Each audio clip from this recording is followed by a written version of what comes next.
morning. My name is Richard Wexler, and this is Caring in America, the podcast for caregivers and care recipients. So longtime listeners, maybe some new folks out there, you kind of know my story. 20 years ago, minding my own business, working in the software industry, married later, 2 small kids. Summer of '05, the phone starts ringing. The 4 parents that we both had, my wife and I, thought we're doing great. They're not doing great. They're seriously ill. We start taking care of them. That care lasts for 14 years until the last parent passes at 96 in 2019. Started this podcast 2 years ago. And then in January, we launched our foundation, A Plan to Age, which I am the CEO of that organization. So we have a special guest this morning, Rosanne Corcoran. I'm going to introduce her via her bio. She is the creator and host of Daughterhood, the podcast. She cared for her mother through her 12-year journey with vascular dementia, starting as a supportive caregiver while her mother lived independently to in-home care, a sandwich generation caregiver for her mother's final 6 years. In the podcast, she interviews experts in the field, asking questions caregivers want to know and get answers to. The podcast has consistently been named as a top 10 caregiver podcast, and Rosanne has been featured in CNN Health, Barron's, Next Avenue, the Philadelphia Inquirer, and most recently named one of Next Avenue and American Society on Aging 2024 Advocates for Aging. Ma'am, are you there? I am here. Hi, Richard. Thank you. You're very welcome. Welcome. So where are you physically sitting this morning? I'm in my office in Delaware. And what's your weather like today? It's kind of yucky. It's not quite raining, but it's cloudy. So it's one of those kind of days, you know, after a long weekend, like, ugh. Say that one more time. I said after a long weekend, it's like, bleh. Just kind of cloudy.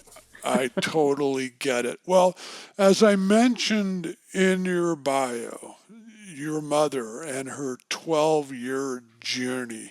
Can you kind of talk about that and enlighten our audience as to what that was like, what that journey was like, etc.? Sure. My mother, right around her 80th birthday, started noticing that her memory was changing.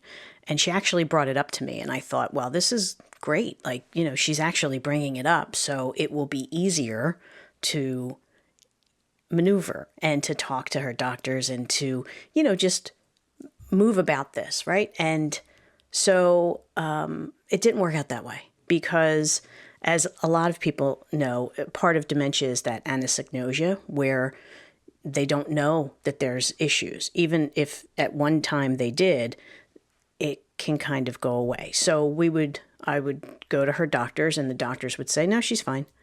And I would be saying, she's not really fine. I mean, I'm noticing these things, you know, when we go out, and she would buy the same things, or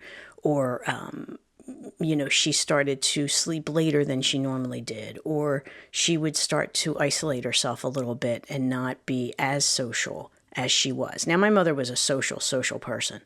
So this kind of happened over those first 6 years where things would change a lot. And it was hard trying to get her doctors to take me seriously because she was so vibrant and just, you know, vibrant and full of life. And they never wanted to say anything bad, which, you know, I get because of the relationship that they had, because she had these doctors for many, many years, but they weren't really helping the situation. Sure.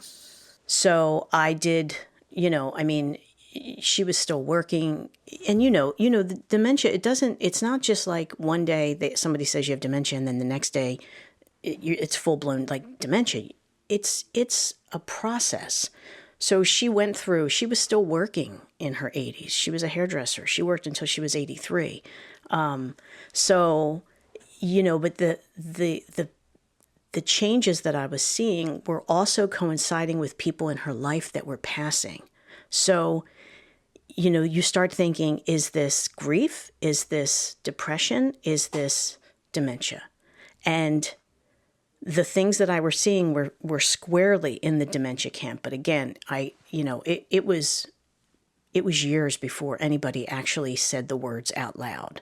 So, I in those 6 years when she was still living independently, I would go back and forth.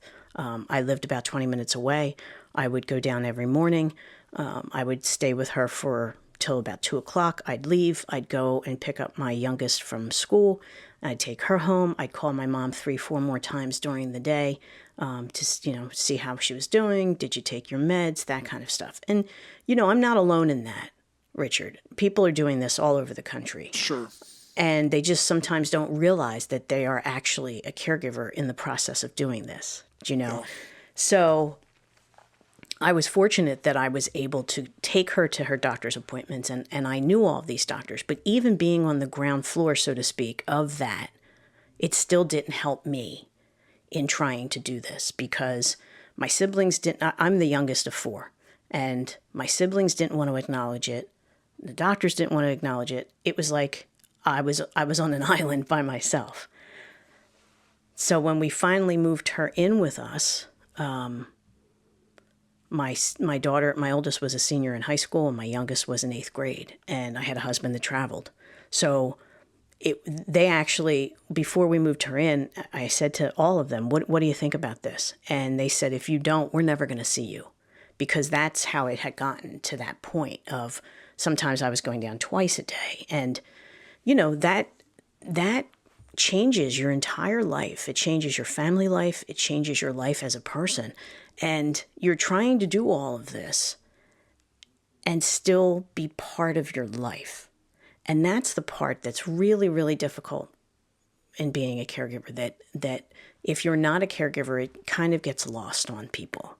And I think that's why there's not a whole lot of empathy for what caregivers do every day.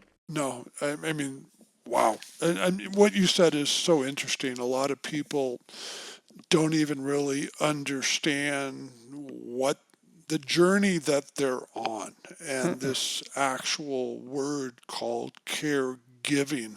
One thing I talk about a lot, I mean, you may agree or not agree. I mean, there's kind of like in my own family, there was two pieces of this. My wife was the hands-on care.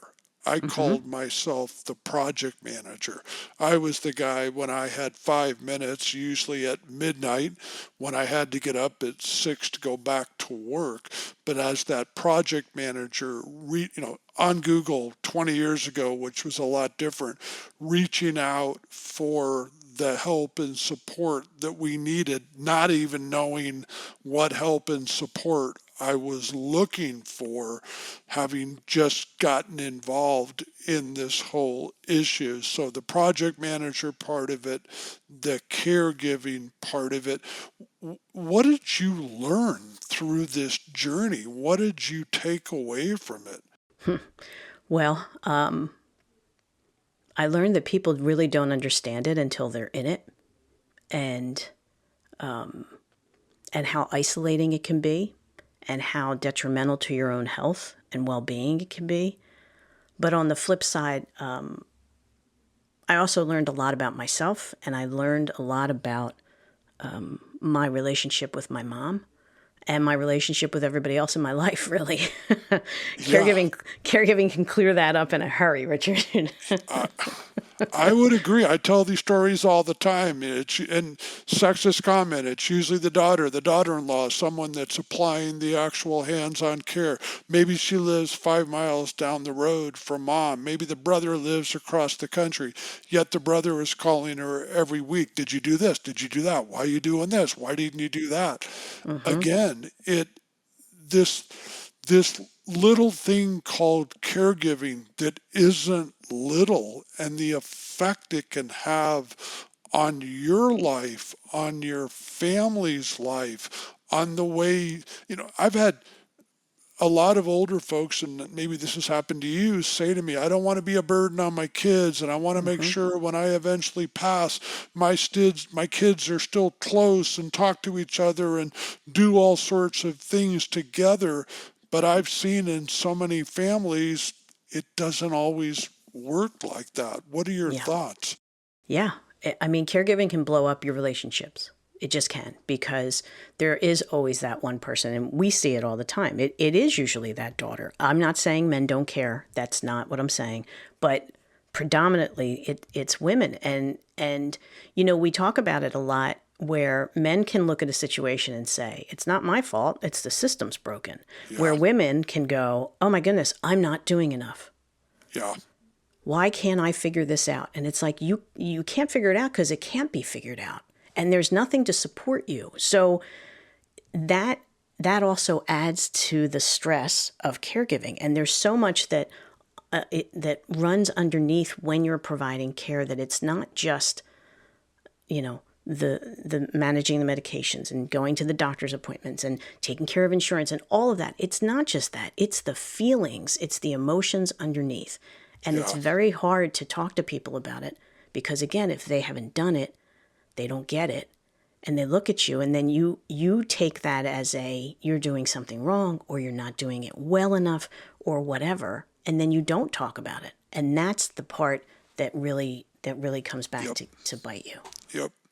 Can you discuss daughterhood and what it provides to family caregivers and why you started it? I did not start Daughterhood. Ann Tumlinson's created Daughterhood. Okay, sorry about that. That's okay. That's all right. Anne worked in the policy world for 30 years now, and she saw that the systems that we have are not set up for family caregivers. So she wanted to make a difference, and she wanted to make it better, and to provide a place where caregivers can receive that support.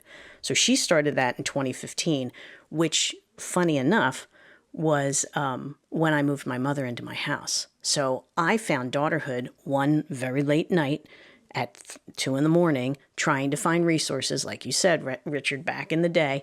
And I stumbled upon the site, and I thought, well, this woman, is she sitting in my room? Like, is she looking at what I'm doing? She totally gets what I'm feeling.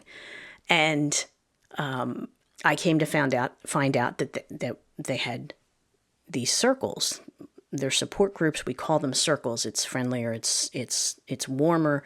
It's more encompassing. And there was no way I could do one. But I always thought if I ever had a caregiver come in, I was going to start a circle in my area, which is what I did in 2019. And the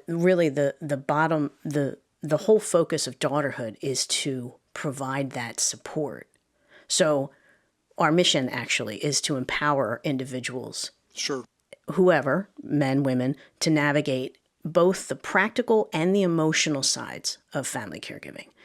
Because that's what we hear over and over again, is it's really hard to navigate the emotional Yeah, complexity of yeah, caregiving. And that's the part that people don't get. And Anne had said from the very beginning, we have our childhood friends, we have our motherhood friends, but we don't have daughterhood friends, because nobody's getting together with their aging parents to have a play group and talk about, well, did wow, you find, what Medicare plan do you have? I don't know, wow. that kind. And that's why she started it, to try to, bolster that. I'm saying wow a lot because my wife went to the parents group with the young kids when our kids were little, and exactly what you're talking about. But you know, what do we really have out there? Again, sexist comment support that daughter, support that daughter-in-law, support the sister, support whomever it is in the family that's taking care of mom, dad. Part of why we started a plan to age, really try, and we'll talk a little bit more about this, really trying to get people to understand that horrible, awful four-letter word called plan, and why you should talk about this before something happens, when you're starting to maybe see a little things are a little bit different. But talk about the support Yep. that you guys provide. Yeah. So when we were doing these in-person circles, and then when COVID hit, we pivoted online, and we realized we could serve more people that way. All of our circles are free. They are all virtual.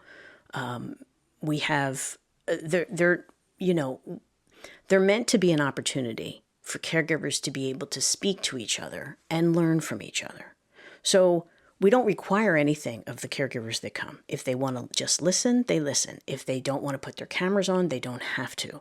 We have 15 to 20 circles a month. There's specific topics like dementia or managing sibling dynamics or how to choose senior living. And then, we have grief circles, because grief is the undercurrent that runs through caregiving. We even have an after caregiving circle, but we have just, our connection circles are just a place to come so that when you say something, somebody doesn't look at you in horror, or they say, oh my goodness, I felt the same way. You feel that way too? And it removes that isolation, and it's validation, Richard. It really, it's like, I see you and you're doing a great job. So we have our circles, then we have the podcast. So I started the podcast in November of 2019. I had started the circle in my area in January, and I kept hearing we were all saying the same thing, and I kept thinking, why isn't anybody talking about this? So I approached Anne and said, I'd love to do a podcast for Daughterhood. That's why it's Daughterhood, the podcast, and be able to talk to experts in the field as an actual caregiver. I mean, I was sitting in my closet recording these podcasts, and then I'd run down the hall to see if my mom was okay, and then I'd run back into the closet. Like, that's how I started. And it was real life. And that's what I wanted to bring to the podcast, a real life caregiving conversation. Wow. So, I've been doing that since 2019. And then Anne also has her blog, and she writes about, beautifully, a variety of topics that try to normalize the experience of caregiving, and really, to let the caregiver, to meet them where they are, and make them feel seen and understood, and just, like, it's not you. This really is a bigger issue. But, she talks about boundaries and judgments and, lowering expectations and all of that. But, and we continually hear over and over from our community that Daughterhood makes people feel less alone.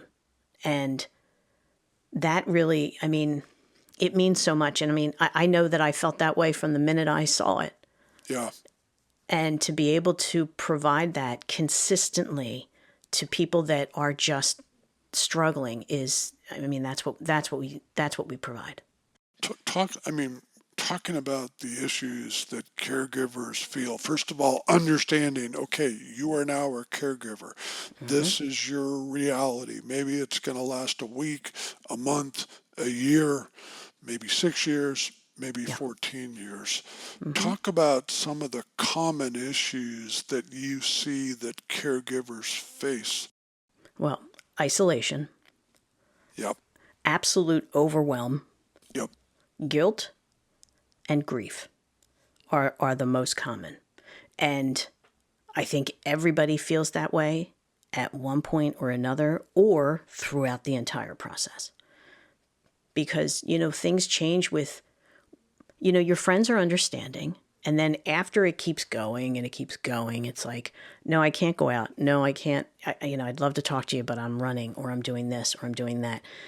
You really get isolated. You really feel like you're on an island by yourself. And we saw it time and time again with COVID. If I read one more article about people, cleaning drawers out during COVID, I wanted to just scream because it was awful. And the whole world got a little feeling of what caregivers feel in those moments. And then, trying to figure out all of this, we're asked to be pharmacists and nurses and psychologists and financial planners. And we're asked to do all of these things all the time. I don't know. I was watching nursing videos online to try to figure out what I needed to do. There was there are these practical pieces, and then there's all of those emotions. And there's always guilt. Like I said, I was a sandwich caregiver. I felt bad when I was with my mother because I wasn't with my kids and my husband. And I felt bad when I was with my kids and my husband and I wasn't with my mother. Like there's nowhere to run. Yeah. No, I'm totally agreeing with you. And one thing I talk about a lot, and maybe you've seen this, I mean, when this started for me, I'm in the corporate America. I'm working in a company, and so many people are still in the same situation, or maybe they're working for a small company. And what's really sad, what I found 20 years ago and what really hasn't changed today, talk about isolation. You, the employee, whether it's 20 people in your company, whether it's 20,000 or someplace in between, there's this hesitancy to walk into HR, to go to a boss and say, hey, I'm taking care of my mom. Hey, I'm taking care of my dad. I was in my early 50s. I was working in Silicon Valley. I was really concerned that if I did that, they're going to go, well, we'll just give it to this 35-year-old that wants your job, and he or she's cheaper than you are. So what I found, and what's really unfortunate, most people today, because most people still have to work, they have to Yeah. earn a living, but they're keeping their mouth zipped shut because they're so afraid to talk about it. So you talk about isolation. Any comments there? Absolutely. We also know that there was a report, gosh, if I could only remember who said it, that employers are more sympathetic to child care than to adult care. So you're stuck and you can't. And I don't know, I left my job when we moved my mother in, I left my job to take care of her because there was no way. And I don't know how you are up all night and then go to work the next day and do your job and then come home knowing what awaits you from 5 to the next morning. I don't know how you do that. And I know that there are some programs that some companies have in place. I wish that it was more, and I wish it was more supportive. Yeah, it's still a huge problem. I realistically say, because I've done so much research on this, that about 98% of companies, irrespective of size, don't have anything. My company back then, first thing I did was go to the website. There was nothing. We're talking about support. You need that support. You need to be going to a boss, a supervisor, HR, and say, hey, this is the situation that I'm in. I'm trying to really balance being productive here and take care of mom, dad, grandparents, whomever it may be. I worked for a company years ago that had childcare on the premises. I'm not aware of many companies out there that have elder daycare on the premises where you can bring mom, dad, grandparents while you work all day. And we talk about the stress that caregivers are in and under. Can Yeah. you address that a little bit? Oh gosh, yeah. I mean, there's so many. It's more than a laundry list. You start with the emotional and physical exhaustion, and I mean exhaustion. There's tired, and then there's caregiver tired, and it is. I mean, you can't get on top of it because you're not in charge of your own schedule. And that's the other part. When people say, well, you have to sleep when your parent sleeps. Okay, this isn't how it is when you have a baby and you put the baby in the crib and then you go, okay, I can sleep for while they're, that's not it. We're dealing with adults here, and they can get up and they can walk around and they can do whatever. So it's not the same to say to a family caregiver, just sleep when they sleep. That doesn't work. Irritability, you lose interest in things that you used to enjoy. Again, the social isolation, but the feelings of resentment and anger and feeling hopeless about the future. And those types of things are really deep. The trouble focusing and just overall stress and anxiety. I mean, these things are real. I know people that have health issues that don't go away. Or they go away and then they keep coming back. And it's like, I don't know why I keep getting sick.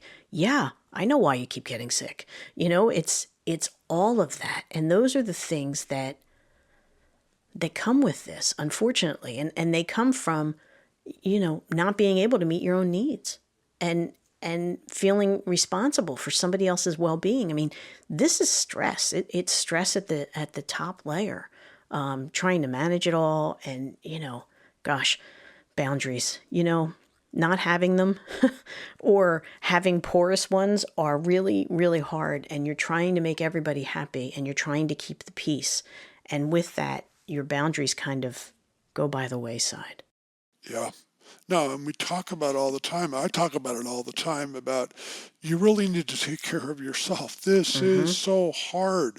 You may get, like having a child, you may get woken up in the middle of the night. You may not go back to sleep. You may be dealing with issues, especially if someone's living with you or you're living with them, or maybe you're getting phone calls from a place where they may be living, or just the worry and the stress, and the worry may be over their care. The worry may be, how do I make the monthly payment for the assisted living or memory care where Yeah. mom is or grandparents are. There's so much that goes into this. As we get ready to wrap up, I do want to Yeah. address one of the four-letter words that I talk about all the time, and that word is plan. And I tell people, Yeah. look, this will never be easy. I can almost guarantee that. But what I've been trying to tell people for a long time, and what we're trying to do with a plan to age, it can be easier if you have that roadmap, if you have that plan, if you understand that there's the appropriate money put away through long-term care insurance, through savings, whatever it may be, to be able to pay for care. That is going to take some of the stress off of you as the caregiver. What are your thoughts about that horrible word called plan? I go both ways with that. Yeah, you do need a plan. And then I always think of the Mike Tyson quote, everybody has a plan until they get punched in the nose, right? Because sometimes you can't plan for everything. Yep, That's the thing. Is it a stroke? Is it a broken hip that you need a little bit of care for a little bit of time and then they get back on their feet? Is it something, like I said, like a stroke that it changes their lives? I mean, it's so hard to be able to plan for all of that, especially when it comes to long-term care. But you have to think about it, because gone are the days of I'll worry about it when it happens, because you will not be prepared for that. I'm a big proponent of tell the people around you how you want to live and how you want to die, what it is that is important to you, so that it's more than, there was a time where everybody was filling out the living wills and it was, Richard, it was the basic, do you yep, want water and antibiotics? That's yep, not going to cut it today. You need to really talk to somebody if I'm not conscious, if I can't walk, if I can't have a meaningful conversation, if I yep. can't sit up and have ice cream that I want. Like, there has to be more conversation and more planning. I fully and totally agree with you. And it's uncomfortable. And when it comes time to talk to your parents about these things, nobody wants to talk about these things. Nobody wants to have these conversations. But it is imperative, because you're the one that then is left with those decisions. And it's sometimes not, you're not going to have one conversation and go, okay, we're done. This is something that you have to do over Yeah. the long run. And I completely agree with you. You'll never plan for everything, but we No. talk about the family conversation and this conversation that families should have. And it's not just one conversation. As you're Mm-mm. saying, it's multiple conversations, but understanding what mom, dad, what they want. If something were to happen to them, where do they want to live? Who do they want to provide that care? Just getting those conversations out in the open. How are we going to pay for care? All of these different issues. And again, you're never going to have, you will, most likely at some point, you will get punched in the face based on what happens with their health. But hopefully you do at least have a framework of a plan to make this easier than totally dealing with this in crisis, not understanding what you're doing, where you're going, how this affects them, the rest of your family, yourself, and so on. Now, this is, Absolutely. folks, as I always say, make sure as we get ready to wrap up, share this information. This has been fantastic information. Share it with family, relatives, with comrades in the church, at work, whomever it may be. If someone wants to get in contact with you, do you want to give out an email, a phone number, a website? Yeah, sure. Go for it. It's daughterhood.org. Everything is there. The podcast is there. The blog, all of the circles are there. The circle calendar. If you want to send an email, it's info@daughterhood.org. It's very easy. We are easy to find. We're on Facebook and Instagram. We have a YouTube channel. Anything, you can find us there. This has been fantastic, Rosanne, and I thank you again, folks. Share this unbelievable information as you start this process as a caregiver. A great podcast you can listen to, a great organization in Daughterhood that you can go to try and get that support, as we're trying to do with a plan to age as well. And as we have so many people aging, just trying to make this point in our life a little bit easier. So as I do, as we sign off on each episode, folks, until we talk again, have yourself an awesome day.